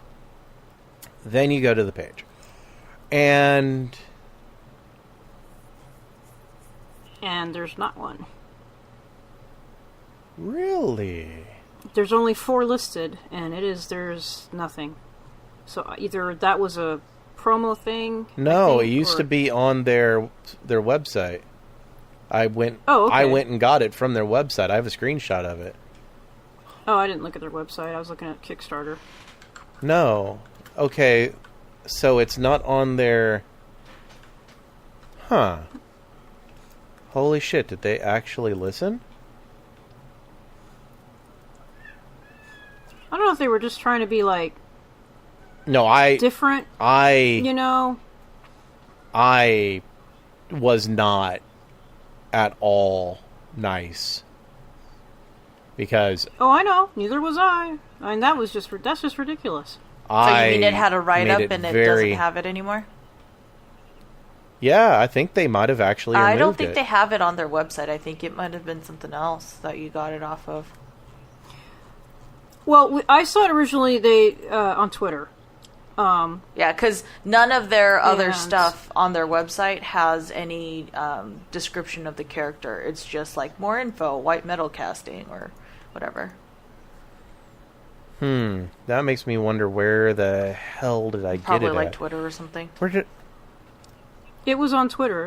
I mean, I remember you. No, I posted it on Twitter, but I'm trying to remember where I got it from. Damn it. This is... Who was it? No, that's not it. I know Jennifer Tallman was talking about picking it up. And I was like, hey, just to make sure you know what you're getting yourself into, here's the write-up on it. Yeah, here it is. And I remember I posted on it. Or not. Yep, there you go.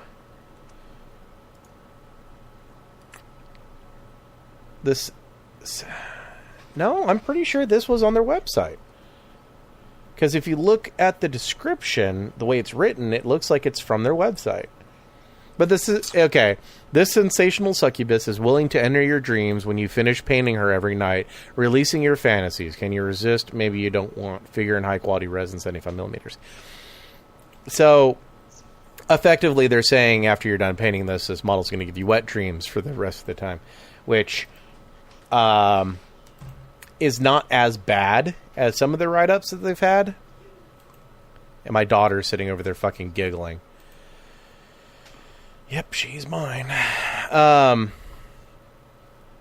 But the fact that they have a history of these really, really, really bad, cringy write-ups.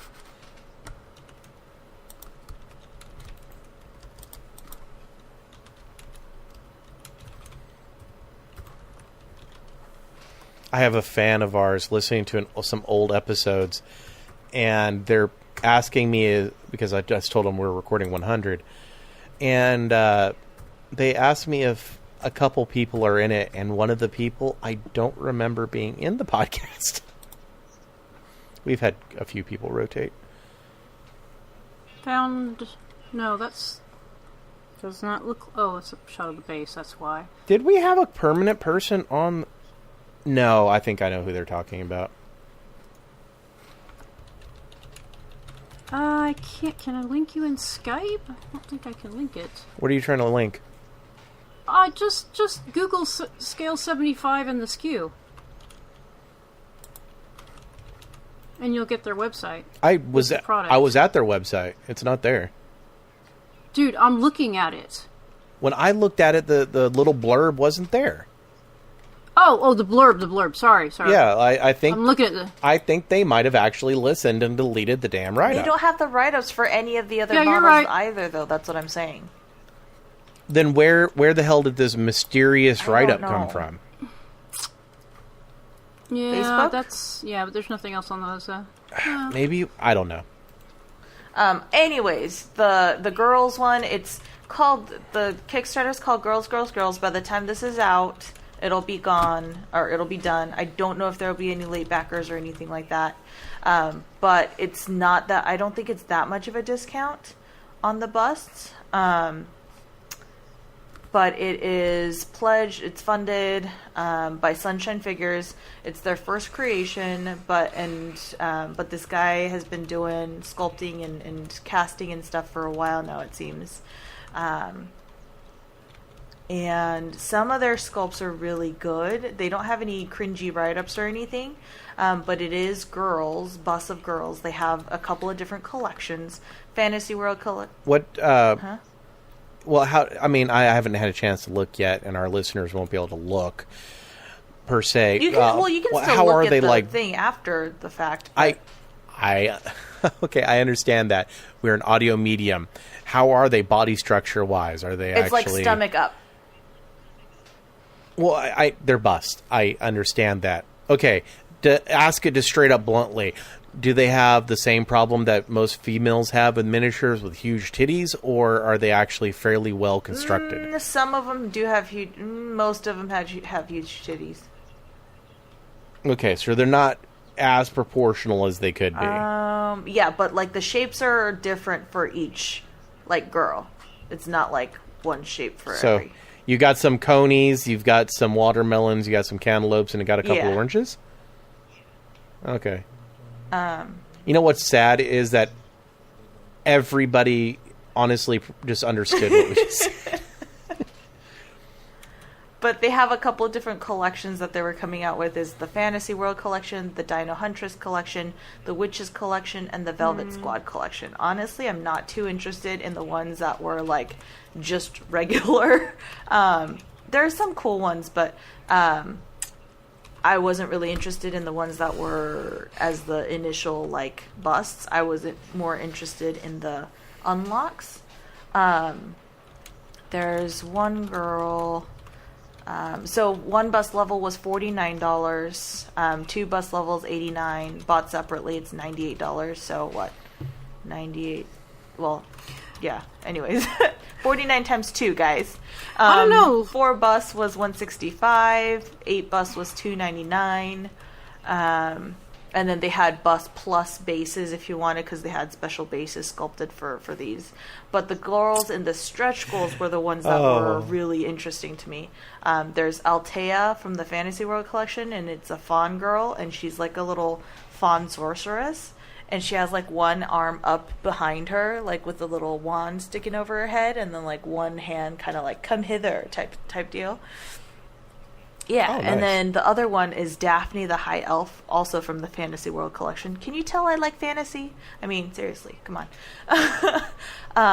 And that one is an elf archer. Sometimes it's fantasy. Got in. So those two interested me the most. And let's see here.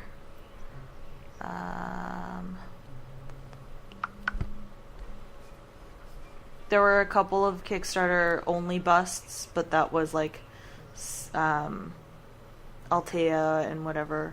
You got Daphne for free if you buy if they unlocked her or whatnot. Otherwise, she's like a $40 add-on. But they're going to pull up an online shop. They're going to produce new models. They're going to open up a European shop so that they can do the shipping a little bit better. I was trying to find what the retail price would be, but I can't seem to find it right now. I must be tired. Yeah, it's getting on midnight. I need to get off Yeah, no, soon, I've been up guys. since 4 the last 2 days. I don't know why. Yeah, I got up. Oh, you... I got up about 5 this morning, so it's definitely about that time. I think before we start like drooling on ourselves and start and the mics. Yeah, and because I can't lose any other equipment. So There is one more Kickstarter though. Guys, go check this one out. I did go do the Nymphs one that they did, but it's Aeon Trespass Eschaton. I don't know how to pronounce it. Eschaton. But they have some really cool models that are Greek mythology and science fantasy related. And some of the monsters are really cool. And these minis will be bigger than what we got. So the nymph ones that we got from them, they ran a past Kickstarter. We finally got the miniatures about 2 weeks ago, like right before we left for ReaperCon. And they're really detailed and really nice resins. It's just they were kind of small on the smaller scale. So I think these are more of the heroic scale that people are used to. Like 42 millimeter, 46. Like they're a little bigger. Apparently there's a bunch of different scales on that one. But some of the models different themselves might be a little bit bigger than what they gave us for the whatchamacallit, the nymph Kickstarter that they had. It looks like you can purchase the nymphs. Yeah, you can, because they were done in a... Did they say they were done in plastic or whatever? Yeah, the nymphs was on a nymph bingo, so like if you have it unlocked on that bingo card, then you can buy them for X amount, for like $18 each. Oh. Cool. Interesting. They look really pretty. I love Greek mythology. Which is why I have the whole Mythic Battles box and a bunch of those other stuff coming in that I haven't even had a chance to play yet. Or, look at, hardly. Sadly. But the Mythic Pantheon is nice. That bull. I was gonna say I did get a Kickstarter in that I had been waiting on. That was their first Kickstarter. It was interesting, but it's called Hidden Dreams, and I did a little review on my YouTube channel, which is like cheap because I had to use my phone. But it's there. I got the Vermin Hulks, which are like storm vermin, not they're meant for 9th age, and they were they're interesting. There was some mold slippage, but basically they 3D printed them, the masters, and then resin cast them. And there is a whole lot of stuff to clean up, and some of the other people haven't been very happy with them. But they looked okay, but yeah, I think they do need to do better if they're ever going to do a second Kickstarter to be funded, because that was, I don't know, we'll see how they clean up. They're still, but I did have to, that was the other thing I was going to say, they did not have great communication. It's only been about a year since it was funded, so that's not too bad. But he kept saying that, oh yeah, they're going to be out soon, and for a couple of months in a row. And then finally he sent me a note that, it's on its way to you. And I'm like, a tracking number would be great, because it's coming from Poland, but yeah. Yeah, tracking numbers. Those are foreign. It had one. I had to sign for it. Which is interesting. But yeah, fun times. Anyway, that's pretty much, seemed like there was another Kickstarter that was coming up or out. Nope, can't remember. And also, well, speaking of too tired. bingo cards, I know some people are really close to finishing that thing. I'm at 14 out of 25 myself, and I think, was it Jason Turner? He's got like three left. Yeah. And then, Wow. who is it? Our Peter Brown has only like 7 left too. Jeez, I totally spaced the card. You still have time. You still have time. You still have 3.5 months to finish the card. First person that blacks it out gets a little something from me. So Gets a little something. Something. Yeah, I knew you were going there. Dude, next month is October! Oh my god, have you seen the Speed Freaks box? Oh, talking about wet dreams. They're awesome.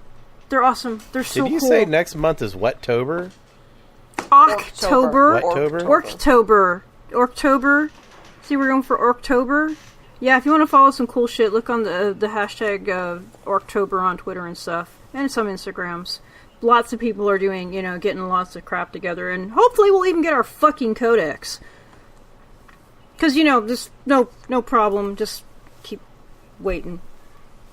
It's supposed to be really good. The hype is... at this point, I just want to see just want to have it in my hand. Especially since the cats ruined my last one. I heard something totally different. It's a... Okay, I don't know what you're... whatever. Yep. I'm too fucking tired. All I know is I have a bazillion orcs that I need to get painted before October hits. That does make me miss orcs. I need to see if I have a couple... No, I don't have any orcs at all. Holy crap, how can you Clint not have sold any off his orcs? orc There army. are no... There are no people as crazy going to a large grand tournament as fucking orc players. Oh yeah. You'll sit there and you'll be all the way across, and all of a sudden you hear, "Wah!" It's like, what the hell? What the hell? If you get a chance, you should check out the little blurb for Speed Freaks that they did. It is Yeah, fucking the models awesome. are... Oh, yes, I did see the It is models. so fucking they awesome. do look cool, and I do want to paint an orc, or I do need to paint an orc here really soon, or have the orc color scheme on a model, because I'm doing that other class, the unnatural skin tones, and I love orc skin tones. Love. Yeah, you did some awesome help for mine when I was doing trying to get the I can't find it right now. Anyway, it was great. It's a great little commercial thing it's actually a game. It's a Gorka Morka type game that they are putting out, but it's of course everybody's like, give us the orc buggies, because they've redesigned them. They look really freaking cool. Some people actually did not like them, but I really, really liked them. I think they're going to be awesome. And it looks like you might actually get one kit to turn into 2 or 3 different ones, but we'll have to see how they actually come out. That's supposed to be obviously in October. And yes, we're all still clamoring for our codex, but they're... It's hard to clamor for the codex when they sit here and bring out stuff like Adeptus Titanicus. A lot of people are going gaga over Tooth and Claw, which I'm kind of Space puppies and that other thing, don't really care. But the Adeptus Titanicus is really fucking cool. To have a miniature Titan, and they're all in pieces. And of course, I'm already trying to see how I can turn them into little grot things.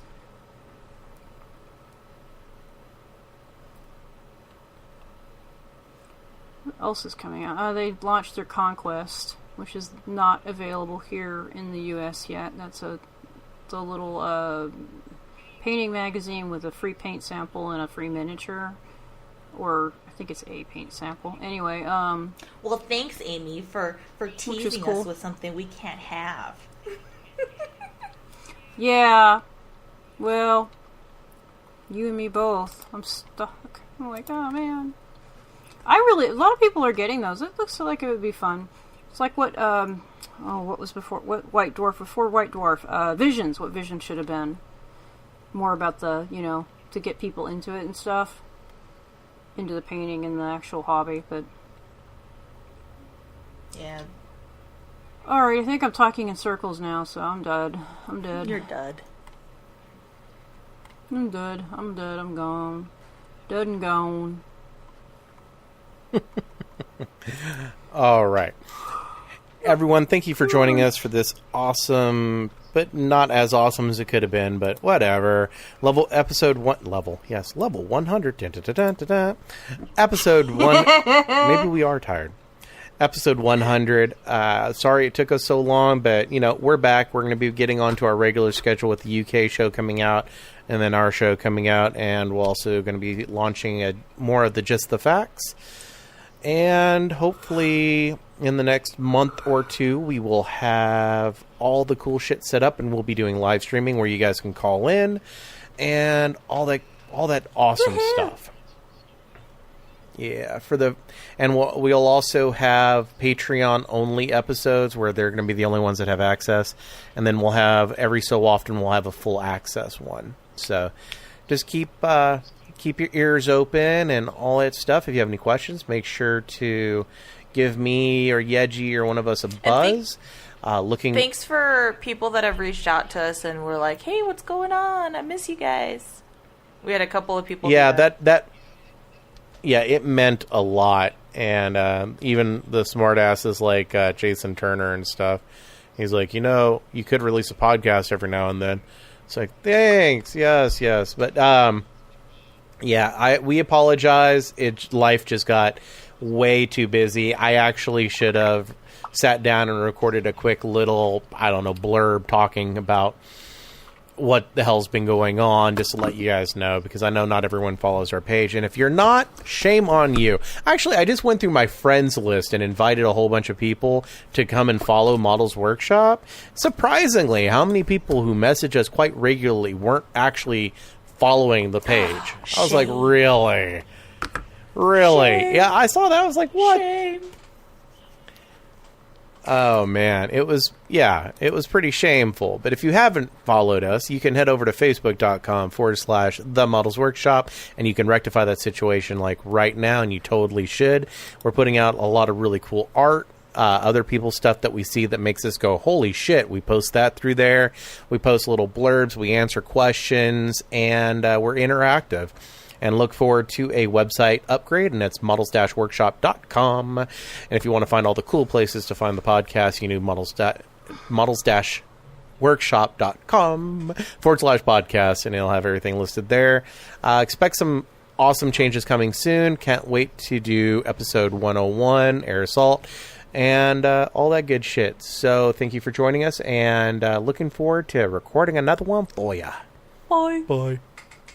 Bye.